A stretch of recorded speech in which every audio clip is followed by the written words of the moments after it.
મારું નામ રુચિકા છે. મારા પતિ ખૂબ જ પ્રેમાળ હતા. હું પોતાને ખૂબ જ નસીબદાર માનું છું કે હું એક એવા પતિની પત્ની બની જે મને ખૂબ પ્રેમ કરે છે. કદાચ તેના સિવાય કોઈએ મને આટલો પ્રેમ કર્યો ન હોત. મારા સાસરિયાના ઘરે મારા સાસુ, સસરા અને એક યુવાન નણંદ પણ મારી સાથે રહેતી હતી. મારા પતિ કરતાં તેના 2 ભાઈ મોટા હતા. તે બંને પોતાના પરિવાર સાથે બીજા ઘરમાં રહેતા હતા અને મારી નણંદ અવારનવાર ઘરે આવતી હતી કારણ કે તે મોટે ભાગે હોસ્ટેલમાં જ રહેતી. હવે આ ઘરમાં માત્ર અમે 4 જ રહી ગયા હતા. મારા પતિ મને મારા માતા પિતા સાથે વાત કરવા દેતા ન હતા, પણ મારા સાસરિયાઓ ખૂબ જ સારા હતા. મારા સાસુ પણ ઘણા સારા હતા અને મારા સસરા પણ સારા હતા. એક છોકરી માટે આટલું સારું સાસરિયું અને આટલો સારો પતિ મળવો એ ખૂબ જ ભાગ્યની વાત છે. જ્યારે પણ હું મારા સાસુ સસરા સાથે વાત કરતી ત્યારે મારા પતિ મને તેમની સાથે વાત કરવાની મનાઈ કરતા હતા અને તે પોતે પણ તેના માતા પિતા સાથે વધુ વાત કરતા ન હતા. તે મને ઘરે જરા પણ તૈયાર થવા દેતા ન હતા. તે મને સારા નવા કપડાં પહેરવા દેતા ન હતા અને મને મેકઅપ જરા પણ કરવા દેતા ન હતા. તેને કહ્યું કે તમારે તમારી જાતને સંપૂર્ણ ઢાંકીને રાખવી જોઈએ અને ઘરમાં કોઈ સંબંધી આવે તારે તેની સામે આવવાની જરૂર નથી અને મારા માતા પિતા સાથે વધુ વાત કરવાની પણ જરૂર નથી. તેમની આ વાતોથી મને ખૂબ જ નવાઈ લાગતી હતી કે મેં પહેલીવાર એવો પુરુષ જોયો હતો જે પોતે જ પોતાની પત્નીને તેના માતા પિતા સાથે વાત ન કરવાની મનાઈ કરે છે. મારી સાસુ એક સરસ અને સંસ્કારી સ્ત્રી હતી. તે મને દર વખતે તેની સાથે મંદિર લઈ જવા કહેતી. હું પણ તેની સાથે ક્યાંક બહાર જવા માંગતી હતી કારણ કે તે મારી મા જેવી હતી. પરંતુ મારા પતિએ મને તેની માતા સાથે ઘરની બહાર ક્યાંય જવાની સખ્ત મનાઈ કરી હતી. એક દિવસ મારા પતિના વારંવાર ના પાડવા છતાં હું મારી સાસુ સાથે બહાર ગઈ, પણ મને મારી સાસુ મંદિર બદલે એવી જગ્યાએ લઈ ગઈ કે ત્યાં ગયા પછી મારા હોશ ઉડી ગયા. મને મારી ભૂલ માટે ખૂબ જ પસ્તાવો થઈ રહ્યો હતો કારણ કે મારી સાથે તો હું ગામડાની એક સાદી અને નિર્દોષ છોકરી હતી. મારા પરિવારના સભ્યો કહેતા કે અમારી દીકરી બહુ સીધી છે. હું ખરેખર સીધી જ હતી. મને કંઈ ખબર ન હતી. એવું કહેવાય છે કે વ્યક્તિ જે વાતાવરણમાં રહે છે તેવો બની જાય છે. હું જ્યાં રહેતી હતી ત્યાંના તમામ લોકો ખૂબ જ સાદા અને સીધા હતા કારણ કે અમારું ગામ બહુ મોટું ન હતું અને અમારા નાના ગામની વસ્તી માત્ર 25,000 લોકોની હતી. અમે સામાન્ય લોકો હતા, પણ અમારું ગામ ખૂબ સુંદર હતું. અમે ગ્રામજનોએ તેને સુંદર બનાવ્યું હતું. એક દિવસ અમારા ગામમાં કેટલાક લોકો ગામના સરપંચજીના મહેમાન તરીકે આવ્યા. એ લોકો શહેરમાંથી આવ્યા હતા. આખા ગામમાં તે લોકો વિશે ઘણી ચર્ચા થઈ. હું ખૂબ જ સુંદર હતી. જ્યારે મારી બીજી 2 બહેનો હતી તે પણ ખૂબ સુંદર હતી, પણ બધા કહેતા કે અમારી દીકરી રુચિકા સૌથી સુંદર છે. મારા 2 ભાઈઓ હતા અને બંને મારા પિતા સાથે મળીને ખેતી કરતા હતા. અમારા ગામમાં મોટે ભાગે ખેતીનું કામ થતું.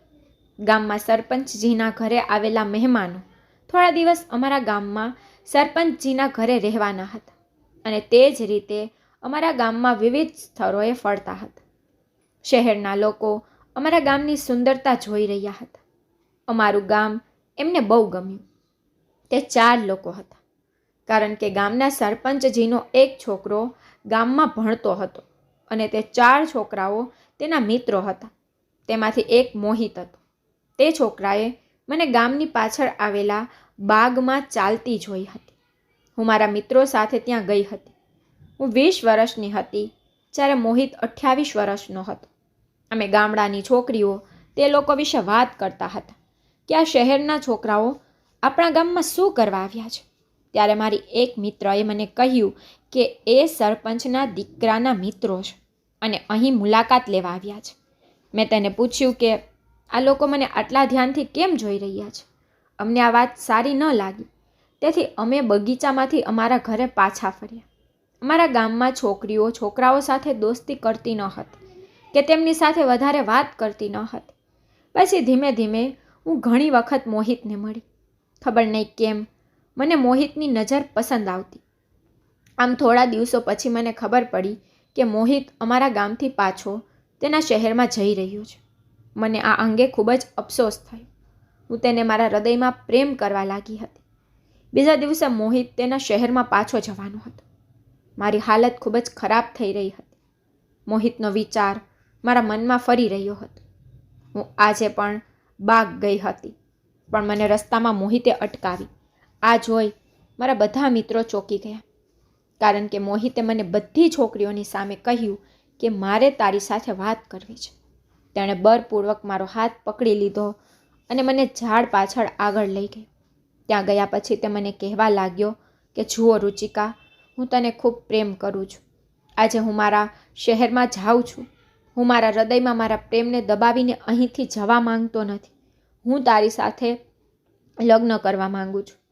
મેં કહ્યું કે આ શક્ય નથી. અમે ખૂબ જ આદરણીય લોકો છીએ. મારા પિતા મને મારી નાખશે. તો મોહિતે હસીને કહ્યું કે હું અહીંની બાબતો સારી રીતે જાણું છું. હું આટલા દિવસોથી અહીં રહું છું.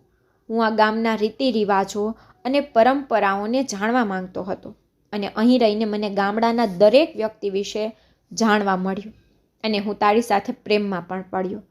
તમારી પાસે ખૂબ જ સારી તક છે. તમે મારી સાથે આવો. હું તમને ખૂબ ખુશ રાખીશ. હું શહેરમાં મારા માતા પિતા સાથે રહું છું. મારી એક બહેન પણ છે. દરેક વ્યક્તિ તમને સ્વીકારશે. મોહિતની વાત સાંભળીને હું નર્વસ થઈ ગઈ. તે મને ભાગી જવાનું કહેતો હતો, પણ હું મારા માતા પિતાની ઇજ્જતને કચડીને જઈ શકતી ન હતી. આજે તેને તેના પ્રત્યેનો પ્રેમ વ્યક્ત કર્યો હતો, અને આજે જ મને તેની સાથે લઈ જવાની વાત કરી રહ્યો હતો. હું ખૂબ જ મૂંઝવણમાં હતી. બીજી બાજુ મારી મિત્રો અમને ખૂબ ધ્યાનથી જોઈ રહ્યા હતા, અને સાથે સાથે આશ્ચર્ય પામી રહ્યા હતા કે અમારી વચ્ચે આ શું ચાલી રહ્યું છે. પણ મારા હૃદયમાં મોહિત માટેની ઈચ્છાઓ જાગી રહી હતી. એક તરફ હું મોહિતને છોડવા માંગતી ન હતી, કારણ કે મોહિત ખૂબ જ સ્માર્ટ હતો. તે ભણેલો અને અમીર પરિવારનો હતો. અને બીજી તરફ મારા માતા પિતા હતા, જેમણે મને બાળપણથી ખૂબ જ પ્રેમ આપ્યો હતો. હું તે લોકોને પણ પાછળ છોડી શકતી ન હતી.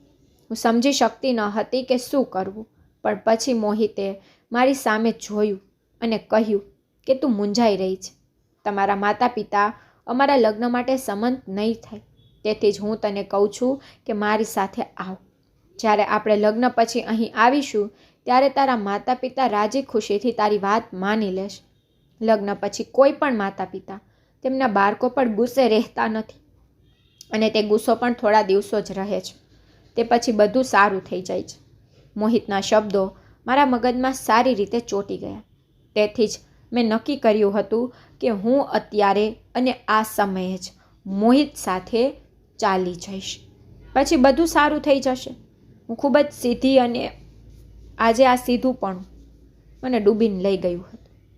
હું મારા મિત્રોની નજરમાંથી છટકી ગઈ અને મોહિત સાથે ઝાડ પાછળથી કારમાં બેસીને શહેર તરફ ભાગી ગઈ. મોહિતના બાકીના મિત્રો પણ નીકળી ગયા હતા. જ્યારે આ સમાચાર ગામમાં ફેલાયા ત્યારે મને ખબર નથી કે ત્યાંના લોકો અને મારા માતા પિતાની પ્રતિક્રિયા શું હતી. મોહિતના મિત્રએ તેને કહ્યું હતું કે ગામના લોકોને ખબર પડી ગઈ છે કે હું સરપંચજીના પુત્રના મિત્ર સાથે શહેરમાં ભાગી ગઈ છું, પરંતુ અમારા ગામની કોઈ છોકરી ભાગી જાય તો તે ફરી ગામમાં પગ મૂકી શકતી નહીં.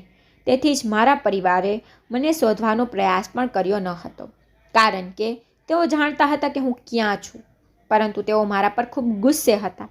તેઓએ મારી સાથેના તમામ સંબંધો ખત્મ કરવાનો નિર્ણય લીધો હતો. મને આ થવાનું ખૂબ જ દુઃખ થયું, પરંતુ હું શહેરમાં મારું જીવન શરૂ કરવા માંગતી હતી. મોહિતના માતા પિતાએ પણ મને સ્વીકારી લીધી હતી, કારણ કે હું ખૂબ સુંદર હતી.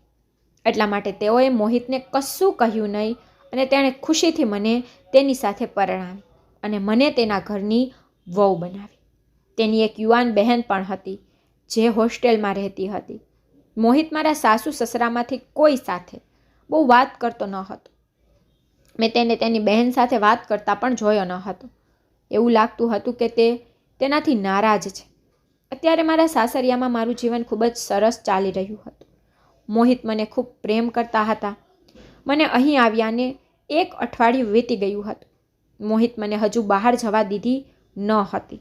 એક દિવસ મારી સાસુ મારા રૂમમાં આવી અને કહ્યું કે કાલે અમારા સંબંધીના ઘરે લગ્ન છે, તમે કાલે તૈયાર રહેજો, અમે બધા લગ્નમાં જશી. હું ખૂબ જ ખુશ હતી, કારણ કે તેને મને ઘણી બધી જ્વેલરી ભેટમાં આપી હતી. મેં હજુ સુધી તેમાંથી કંઈ પહેર્યું ન હતું. મેં વિચાર્યું કે કાલે અમે લગ્નમાં જઈશું ત્યારે આ બધું હું પહેરી લઈશ અને હું સૌથી સુંદર દેખાવા માંગતી હતી. મેં વિચાર્યું લગ્નમાં આટલા સારા અને મોંઘા ઘરેણાં કોઈની પાસે નહીં હોય, ત્યાં મારી પ્રશંસા થશે. પછી બીજો દિવસ પણ આવ્યો અને મેં તૈયાર થઈ અને દાગીના પહેરવાનું શરૂ કર્યું કે તરત જ મારા પતિ રૂમની અંદર આવ્યા અને આશ્ચર્યથી બૂમો પાડવા લાગ્યા. કહેવા લાગ્યા, શું કરો છો રુચિકા? તું આ બધું કેમ પહેરે છે? તેને ઝડપથી ઉતારો. તેને આવી હાલતમાં જોઈને મને આશ્ચર્ય થયું, કારણ કે આ તો કોઈ મોટી વાત ન હતી. મેં ફક્ત જ્વેલરી પહેરી હતી. મેં કોઈ ભૂલ તો કરી ન હતી, જેના કારણે મારા પતિ અચાનક ગુસ્સે થઈ ગયા. મેં મારા પતિને પૂછ્યું કે તે આટલો ગુસ્સો કેમ કરે છે? આ સાંભળી મારા પતિ એકદમ નરમ થઈ ગયા અને કહેવા લાગ્યા કે તમે જાણો છો કે આ દિવસોમાં કેવી સ્થિતિ છે, તમે આર્ટિફિશિયલ જ્વેલરી પહેરીને ચાલ્યા જાઓ. મેં મારા પતિ સામે નિર્દોષ નજરે જોયું અને કહ્યું કે મોહિત, તમે આ કેવા પ્રકારની વાતો કરો છો? આજે આપણે લગ્નમાં જવાનું છે, હું ત્યાં આર્ટિફિશિયલ પહેરીને કેમ જઈશ? તે મારા માટે કેટલું અપમાનજનક લાગશે જ્યારે બધા જાણે છે કે મેં આવા અમીર માણસ સાથે લગ્ન કર્યા છે. તો મોહિત બોલવા લાગ્યો કે તું કેમ સમજતી નથી? આ ઘરેણાં ખૂબ મોંઘા છે, તેને જોઈ ગમે તેના ઈરાદા બગડી શકે છે. તમે મારી વાત સાંભળો અને આ જ્વેલરી પહેરીને જશો નહીં. જ્યારે પણ તમે ઘરની બહાર નીકળો ક્યારેય કોઈ ફંક્શન કે પ્રસંગે આ જ્વેલરી પહેરશો નહીં. હું તને આ પહેલી અને છેલ્લી વાર સમજાવું છું. મારા પતિ આમ કહીને રૂમમાંથી બહાર નીકળી ગયા. જ્યારે હું તો વિચારી રહી હતી કે મોહિત આવું કેમ બોલે છે? શું તે કંજૂસ નથી કે ખરેખર તે ખૂબ જ અમીર છે અને દરરોજ તે મને સોનું અને હીરા જેવું આપે છે? મારા લગ્નને માંડ 1 અઠવાડિયું થયું હોવા છતાં મારા પતિએ આ અઠવાડિયામાં મને ઘણી જ્વેલરી આપી હતી. જ્યારે મારી સાસુએ મને પરિવારનો ખાનદાની હાર પણ આપ્યો હતો. મારા નવા લગ્ન થયા હતા અને મને મારા પતિ વિશે કંઈ ખબર ન હતી. તેમના કહેવા પર મેં લગ્ન કર્યા હતા, કારણ કે તે એક સારો માણસ છે. તેને કહ્યું કે તે મને પ્રેમ કરે છે. હું ન તો તેને સંપૂર્ણ જાણતી હતી કે ન તો તેના માતા પિતાને. મેં કંઈ જાણવાનો પ્રયત્ન કર્યો ન હતો. બસ તે જ દિવસે તેની વાત માનીને હું મારા ગામથી ભાગી ગઈ. પણ તેની સૌથી ખાસ વાત એ હતી કે તે અમીર માણસ છે, જે મારા બધા સપના પૂરા કરી શકે છે અને પછી તે પોતે મને પસંદ કરે છે. તેથી મેં મારા પરિવારની વિરુદ્ધ જઈને તેની સાથે લગ્ન કર્યા અને મારા લગ્નને લગભગ 15 દિવસ થઈ ગયા હતા. પરંતુ હજુ પણ હું મારા માતા પિતાને ખૂબ મિસ કરતી હતી. એમાંથી કોઈએ મારી સાથે વાત કરવાની પણ કોશિશ કરી ન હતી અને આમ પણ મેં મારા માતા પિતાને ખૂબ દુઃખ પહોંચાડ્યું હતું. પણ હું મારા સાસરે બહુ ખુશ હતી. મારા પતિ મને ખૂબ પ્રેમ કરતા હતા.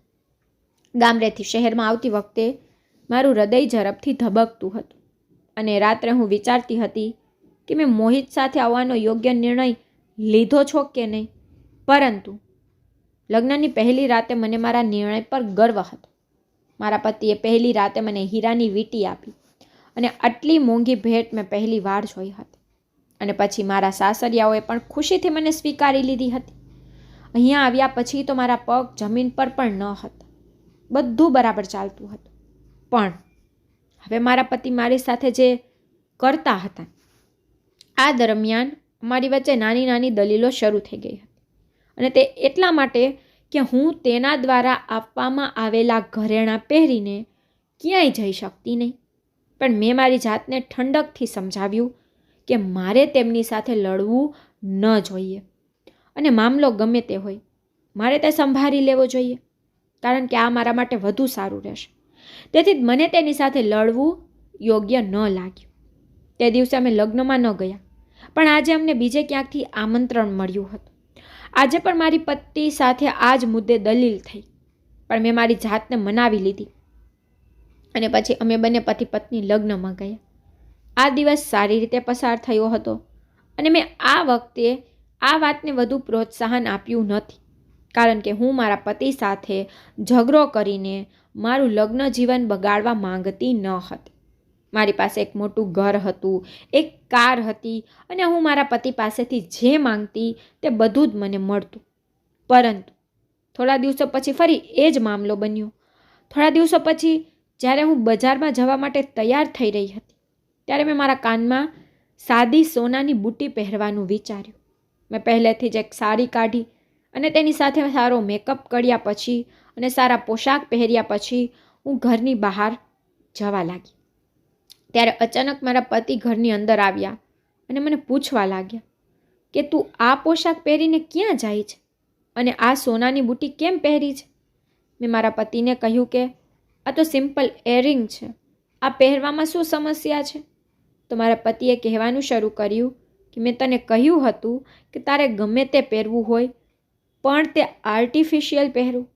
સોનાની કે હીરાની બનેલી વસ્તુ પહેરીને ઘરની બહાર ન નીકળો. મને ખબર હતી કે મારા પતિ મને કહેશે કે એરિંગ ઉતારી દે અને ઘરની બહાર જા. તેથી તે કહે તે પહેલાં મેં કાનની બુટ્ટી કાઢી નાખી અને તેના હાથ પર મૂકી દીધી. પણ મને નવાઈ લાગી જ્યારે મારા પતિએ મને કહ્યું કે તું નાકમાં સોનાની નોઝ રિંગ પહેરીને પણ ઘરની બહાર જઈ શકતી નથી. મેં બૂમ પાડી અને મારા પતિને પૂછ્યું કે હવે આ નાની સોનાની નોઝ રિંગમાં શું સમસ્યા છે? હવે મેં બધા ઘરેણાં ઉતારી દીધા છે, આ પહેરીને તો હું જઈ શકું છું ને? મારા પતિ કહેવા લાગ્યા કે મેં તને કેટલી વાર મનાઈ કરી છે કે તું સોનાની વસ્તુ પહેરીને ઘરની બહાર નીકળી શકતી નથી અને તું ઘરની બહાર કેમ જાય છે અને શું કરવા જઈ રહી છે? ચાલ ચાલ ઘરની અંદર જઈએ. મારા પતિની વાત સાંભળીને મારો આખો મૂડ બગડી ગયો અને હું ઘરની અંદર આવી હતી. હવે જે રીતે દિવસો પસાર થઈ રહ્યા હતા, મને મારા પતિ પર ગુસ્સો આવવા લાગ્યો. મોહિત સાથે લગ્ન કર્યા પછી મને લાગવા લાગ્યું કે મેં મોટી ભૂલ કરી છે. મોહિત વિશે બધું જ સારું હતું, પરંતુ જ્યારે ઘરેણાંની વાત આવે ત્યારે તે મારી સાથે દલીલ કરતો હતો અને કોઈ પણ સંજોગોમાં તે મને ઘરેણાં પહેરીને ઘર બહાર જવાની પરવાનગી ન આપતો. પણ તેને આવું શા માટે કર્યું તે મને ખબર નથી. આ બધું વિચારીને હું પરેશાન થઈ જતી હતી. જો તેને ઘરેણાંથી આટલી તકલીફ હોય તો તે મને દર બીજા કે ત્રીજા દિવસે સોનાની વસ્તુ લાવીને કેમ આપતો? મારી પાસે ઘરેણાં એકઠા થઈ ગયા હતા. મારા પતિ મને દર બીજા કે ત્રીજા દિવસે નવો ગોલ્ડ સેટ અથવા વીંટી લાવતા અને તેને પહેરાવાની પરવાનગી આપતા ન હતા. મને એ વાત પર ખૂબ ગુસ્સો આવતો. જ્યારે હું મારા પતિ સાથે આ વિશે દલીલ કરતી તો તે કહેતા કે જો તમે આ બધું પહેરીને બહાર નીકળો તો તમને ખબર નથી કે તમે કેટલા જોખમમાં આવી શકો છો અને તે મારા માટે પણ સારું નથી. મેં વિચાર્યું કે મારા પતિ શહેરમાં બનતી ઘટનાઓથી ડરતા હતા, કારણ કે મેં સાંભળ્યું હતું કે શહેરમાં ઘણી બધી ચોરીઓ થાય છે, પરંતુ દિવસના અંજવારામાં કોઈ આપણને લૂંટી શકે નહીં. જો કોઈ ચોર ચોરી કરવા માંગે તો તે અમારા ઘરે પણ આવી અમારા તમામ દાગીના ચોરી કરીને લઈ જઈ શકે છે.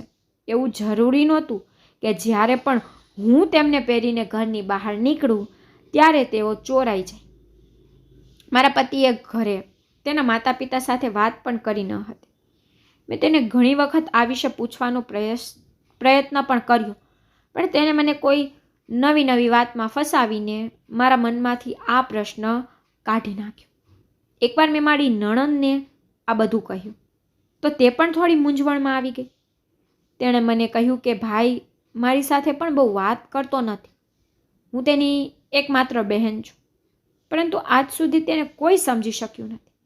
તમે ખૂબ જ નસીબદાર છો કે ભાઈએ તમને પસંદ કર્યા. મારો ભાઈ બહુ સારો માણસ છે, પણ તે તમને સોનાના દાગીના પહેરીને ઘરની બહાર કેમ જવા દેતો નથી? મને આ વિશે ખબર નથી, કારણ કે હું ઘણા વર્ષોથી અહીં હોસ્ટેલમાં રહું છું. મને મારા પતિ પર ગુસ્સો આવતો. હવે જ્યારે પણ મારા પતિ રાત્રે મારા માટે નવી સોનાની વસ્તુ લાવતા ત્યારે મેં તેને સ્વીકારવાની ના પાડી.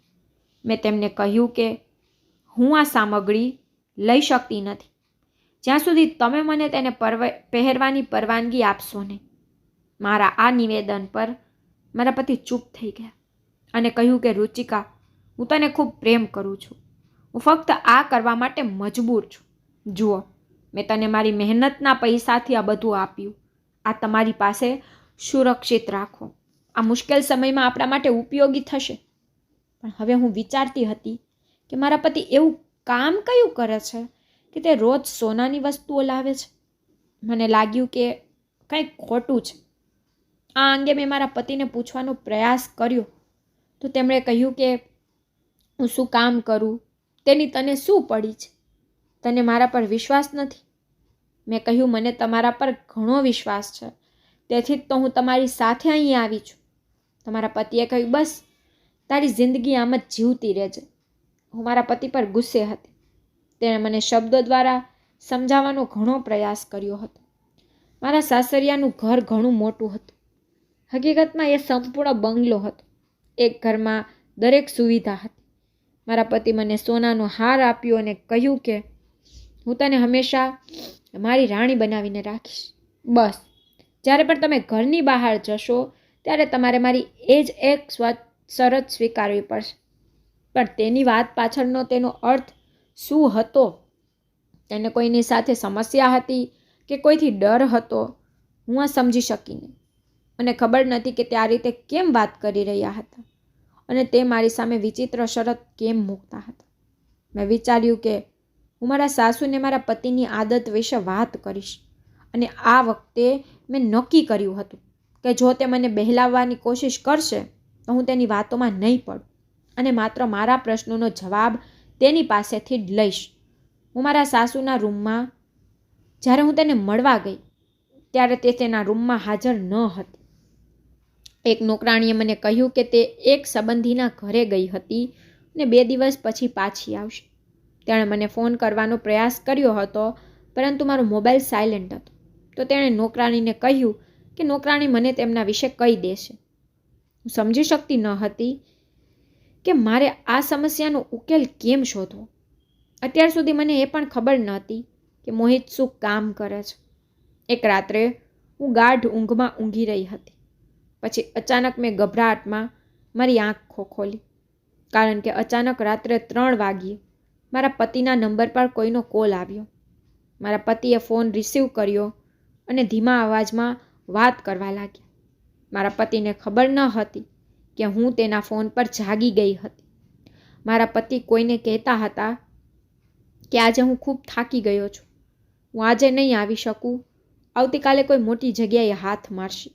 અને તે પછી મારા પતિએ નીચા અવાજમાં 5 મિનિટ સુધી કંઈક વાત કરી. તે પછી કોલ ડિસ્કનેક્ટ થઈ ગયો અને મારા પતિ સૂઈ ગયા. પરંતુ રાત્રે મારા પતિને કોનો ફોન આવ્યો હતો અને તે આવી વાતો કેમ કરી રહ્યા હતા તે હું સમજી શકતી ન હતી. બીજા દિવસે રાત્રે ફરી અચાનક મારી આંખ ખુલી ગઈ પરંતુ મેં પલંગ પર ફરીને જોયું તો મારા પતિ પલંગ પર હાજર ન હતા.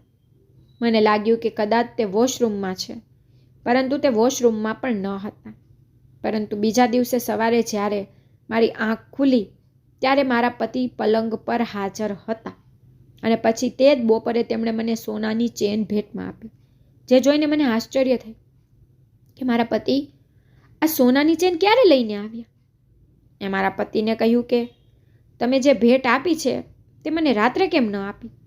તો તે કહેવા લાગ્યા કે હું તને રાત્રે આપવાનું ભૂલી ગયો હતો, તો હવે રાખો અને ખુશ રહો. તારી ખુશી મારા માટે બધું છે. પણ ધીરે ધીરે ખબર નહીં કેમ મને મોહિત પર શંકા થવા લાગી. કોઈ ધનિક વ્યક્તિ પાસે એટલું સોનું નથી જેટલું મારા પતિ લાવતા હતા. હું સમજી શકી નહીં કે મામલો શું હતો અને પછી તે રાત્રે ઘરેથી ગાયબ થઈ જતા. હજુ 2 જ રાતો વીતી ગઈ હતી. આ દિવસો દરમિયાન ન તો મારા પતિ ઘરની બહાર ગયા કે ન તો તેમણે મને કોઈ ભેટ આપી. પરંતુ એક દિવસ મારા પતિ ગુપ્ત રીતે ફોન પર કોઈની સાથે વાત કરી રહ્યા હતા. તેને કહ્યું કે હું બપોરે આવી જઈશ. મારો હિસ્સો છે તે તમે મારી પત્ની પાસે રાખ્યો છે. એ પછી હું મારી પત્ની સાથે પરદેશ ચાલ્યો જઈશ કારણ કે મને ખબર છે કે એક દિવસ અમારી ચોરી બધાની સામે પકડાઈ જશે. એટલે હું મારી પત્નીની નજરમાં બેઇજ્જત થવા માંગતો નથી. આ જે છે તે બધું આ લોકોનું છે અને મેં બહુ મુશ્કેલીથી આ લોકોનું મોઢું બંધ કર્યું છે. પણ રુચિકાને કંઈ ખબર પડશે તો મોટી મુશ્કેલી થશે. તે મને છોડી દેશે, પણ હું તેને છોડી શકતો નથી. હું તેને ગામમાંથી લાવ્યો છું અને તે બિચારી તેના મા બાપને છોડીને મારી સાથે અહીં રહે છે. તે મને રોજ પ્રશ્ન કરે છે કે હું તેને જે ભેટ આપું છું તે તેમાંથી કંઈ પહેરી શકતી કેમ નથી, કારણ કે મેં તેને મનાઈ કરી છે. મોહિતની બધી વાત સાંભળીને હું ચોંકી ગઈ કે તે કેવી વાત કરી રહ્યા છે. છેવટે તે શું કરે છે? હવે મને મારા પતિ પર માત્ર શંકા જ નહોતી, પણ મને સંપૂર્ણ ખાતરી થઈ ગઈ હતી કે મારા પતિ ચોક્કસપણે કંઈક ખોટું કરી રહ્યા છે. તેથી મેં હવે મારા પતિ પર નજર રાખવાનું શરૂ કર્યું.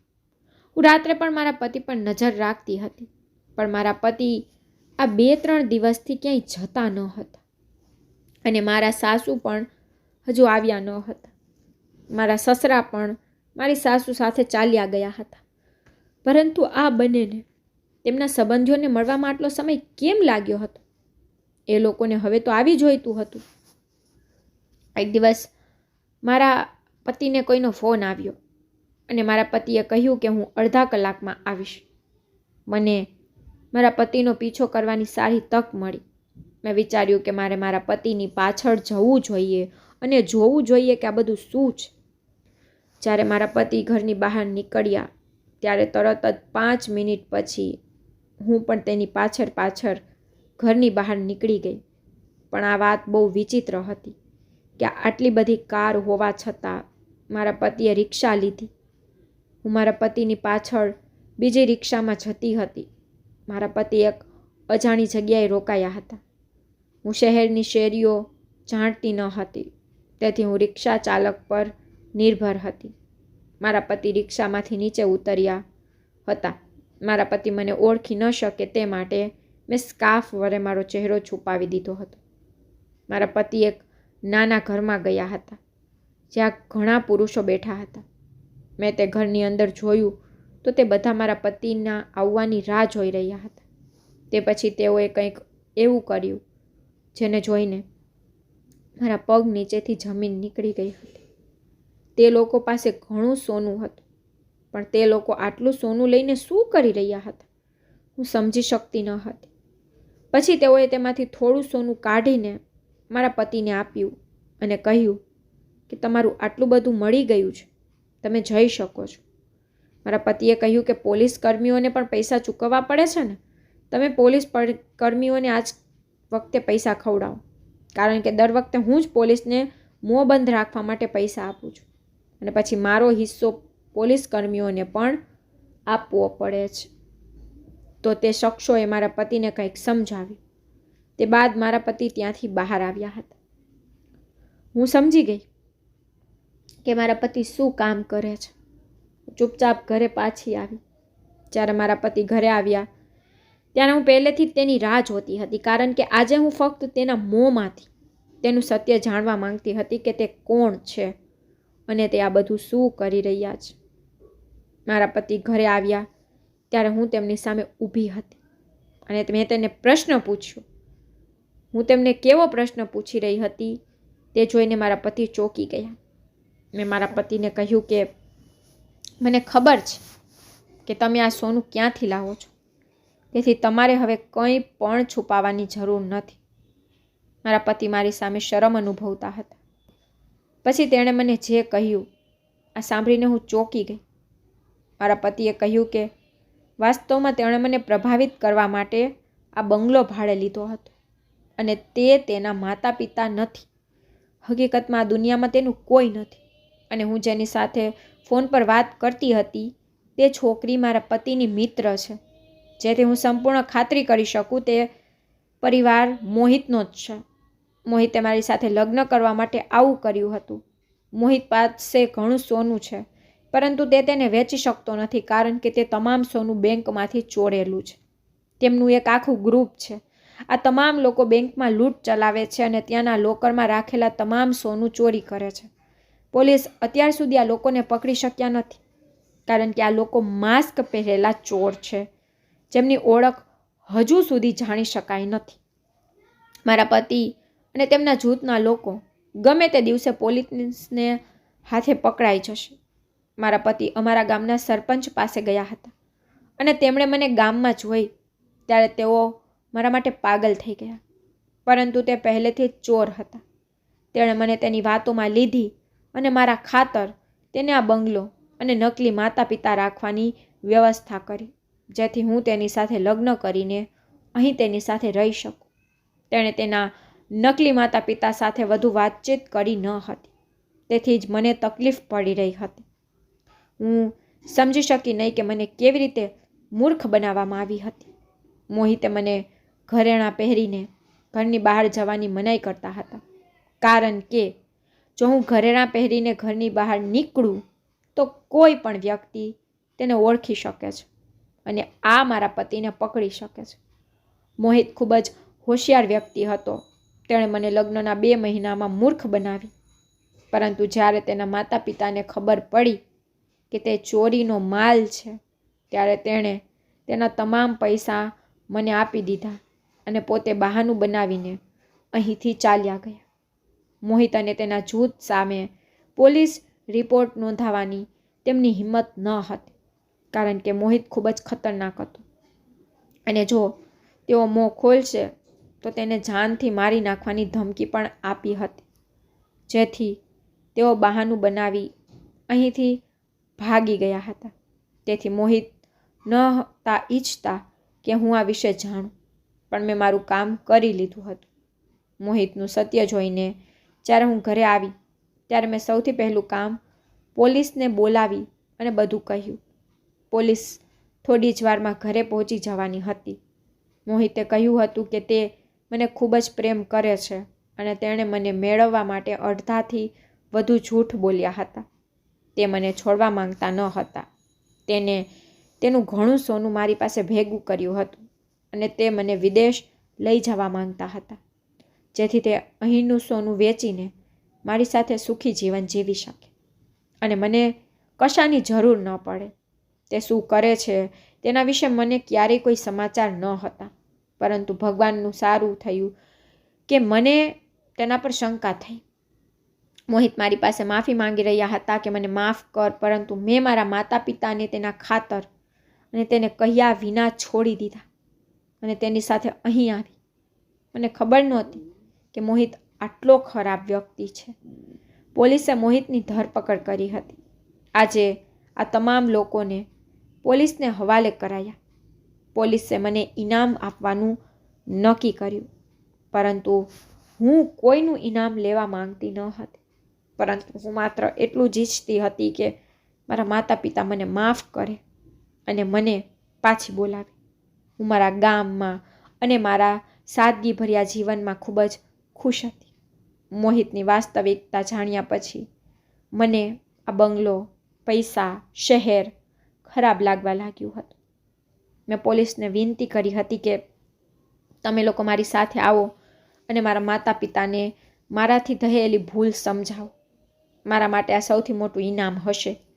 મારી સાથે એક મહિલા પોલીસ અધિકારી સાથે આવ્યા હતા અને તેઓએ મારા માતા પિતાને સમજાવ્યા હતા, કારણ કે તેઓ મારા વિશે ખૂબ જ ખુશ હતા કે મેં આવા ચોરને પકડ્યા છે અને સારું કામ કર્યું. પરંતુ તે પહેલાં તેઓ મારા પર ખૂબ ગુસ્સે થઈ રહ્યા હતા, કારણ કે હું તેમના સન્માન પર ચાલીને શહેર ભાગી ગઈ હતી. હવે આ વાર્તાને 5 વર્ષ વીતી ગયા છે.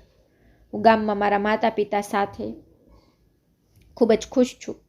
ગામમાં મારું એટલું અપમાન થયું કે હું શહેરના એક છોકરા સાથે ભાગી ગઈ. એટલા માટે મેં હજી લગ્ન કર્યા નથી. જ્યાં મારા નસીબમાં લગ્ન લખાયા હશે ત્યાં થશે. પણ હું તમને વિનંતી કરું છું કે મોહિત પર મેં જે રીતે આંખે પટ્ટે બાંધી વિશ્વાસ કર્યો, તમે લોકો આવું બિલકુલ ન કરો અને કોઈ અજાણ્યા વ્યક્તિ પર ભરોસો ન કરો. તેના વિશે તમામ તપાસ કરો, પછી તેની સાથે તમારું જીવન પસાર કરવાનું નક્કી કરો. તો મિત્રો, તમને અમારી વાર્તા ગમી હશે જો તમને વાર્તા પસંદ આવી હોય તો વિડીયો લાઈક કરો. જો તમારે ચેનલ વાંચવી હોય તો ચેનલને સબસ્ક્રાઈબ કરો અને હા નોટિફિકેશન બેલ જરૂરથી દબાવો જેથી તમને આગલી અપડેટ પહેલાં મળે. Thank you.